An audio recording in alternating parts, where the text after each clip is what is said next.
सभी अतिथिगणों से निवेदन समापन और प्रसाद हर चीज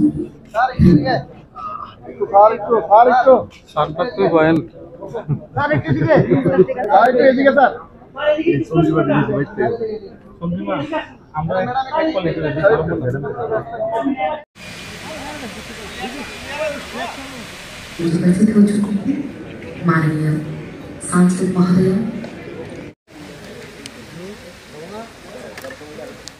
इसी बीच उपस्थित हो चुके हैं हमारे राज्य के जनप्रिय मुख्यमंत्री।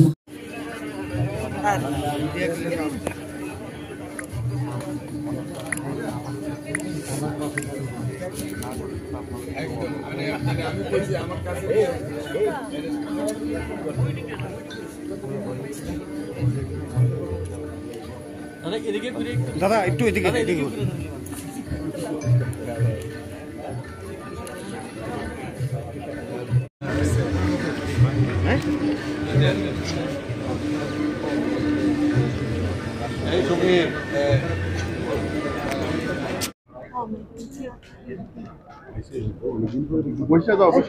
সামনে যাও না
আমি শ্রী কিশোর বর্মন ভগবানের নামে দৃঢ় বিশ্বাসের সহিত শপথ করিতেছি যে আইনত প্রতিষ্ঠিত ভারতীয় সংবিধানের প্রতি দৃঢ় বিশ্বাস ও আনুগত্য রক্ষা করিব।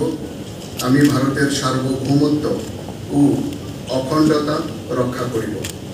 আমি ত্রিপুরা রাজ্যের ক্যাবিনেট মন্ত্রী হিসাবে আমার কর্তব্য বিশ্বস্তভাবে ও বিবেক পরায়ণতার সহিত সম্পন্ন করিব এবং ভারতীয় সংবিধান অনুযায়ী ভয়, অনুগ্রহ, প্রীতি বা বিদ্বেষ মুক্ত থাকিয়া সর্বশ্রেণীর লোকের প্রতি ন্যায় আচরণ করিব।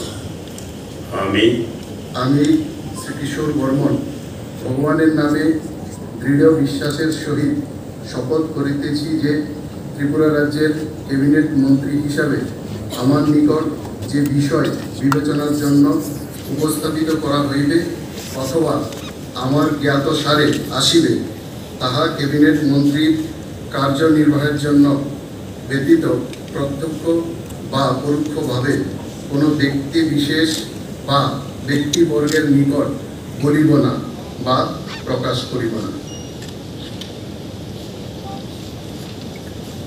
12টা ক্যাবিনেট বার্তা আছে, এর মধ্যে আজকে মন্ত্রিসভার যিনি সদস্য হয়েছেন শ্রী কিশোর বর্মন, ওনাকে নিয়ে 12টা বার্তের মধ্যে আমাদের ফুল ফ্লেজেড যে মিনিস্টার সেটা সম্পূর্ণ হয়েছে। একটা বার্তে আমাদের MOS আছে। তো আমরা যেভাবে উনি আজকে যে শপথ নিয়েছেন, যে শপথে নেওয়ার পরে যা যা ওনাকে পাঠ করা হয়েছে, আশা করি সেগুলো মাথায় রেখে আগামী দিন আমাদের যেভাবে ত্রিপুরা সামনের দিকে এগিয়ে নিয়ে যাচ্ছি আমরা, মাননীয় প্রধানমন্ত্রীজি যেভাবে আমাদের মার্গদর্শন করান, নিশ্চয়ই উনিও এর মধ্যে ভাগিদার হবেন এবং ওনাকে আমি স্বাগত জানাই।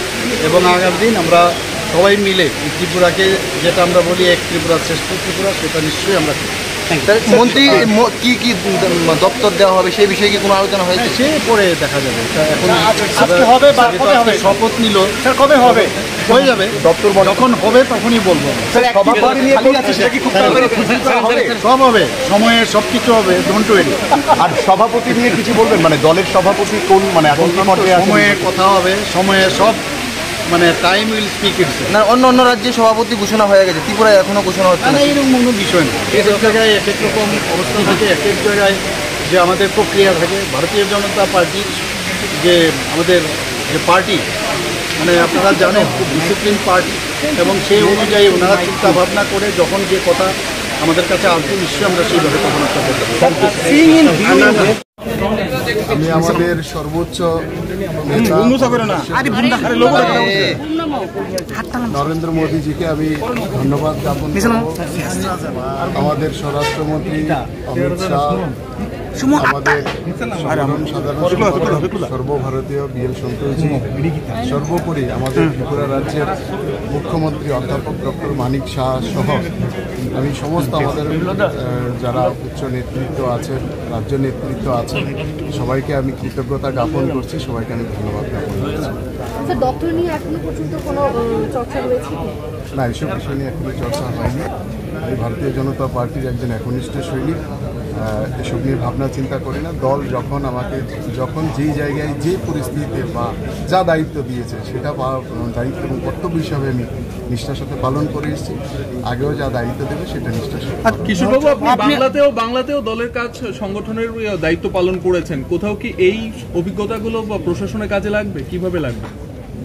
বাংলাতে আমি অন্য ভূমিকায় ছিলাম। বাংলাতে আমি দলের কাজে, সংগঠনের কাজে ছিলাম, নির্বাচন জেতানোর কাজে ছিলাম, সেখানে আমি প্রশাসনিক কাজে ছিলাম না। তো সেটাও সাংগঠনিক কাজও অনেকটা প্রশাসনিক ক্ষেত্রে কাজে আসে। দুটো অভিজ্ঞতাই সেখানকার সরকারকেও দেখেছি, আবার ত্রিপুরাতে 2021-এ আসার পর আমাদের সরকারের সাথেও বিধায়ক হিসাবে আমি কাজ করেছি।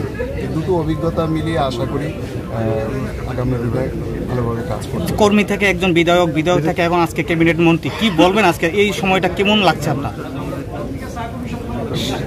একটা নতুন অধ্যায়ের শুরু, তবে আমি মনে করি না যে কোনো ধরনের চ্যালেঞ্জ সামনে আছে। আমাদের সামনে আমাদের আদর্শ, আমাদের প্রধানমন্ত্রী আছেন, আমাদের মুখ্যমন্ত্রী আছেন, যাদের স্বচ্ছ ভাবমূর্তি দেশে শুধু নয় বিদেশে সারা বিশ্বের মধ্যে নন্দিত। তাদেরকে পাথর করে কাজ করব, আশা করি কোনো অসুবিধা হবে। ঠিক আছে। কিশোরবাবু, সভাপতি নির্বাচন নিয়ে দলের মধ্যে একটা অশান্তি, এই জায়গার কোথাও কি প্রভাব পড়বে আপনার এই শপথ গ্রহণ বা ক্যাবিনেটে?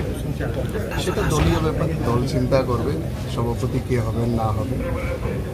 Thank you.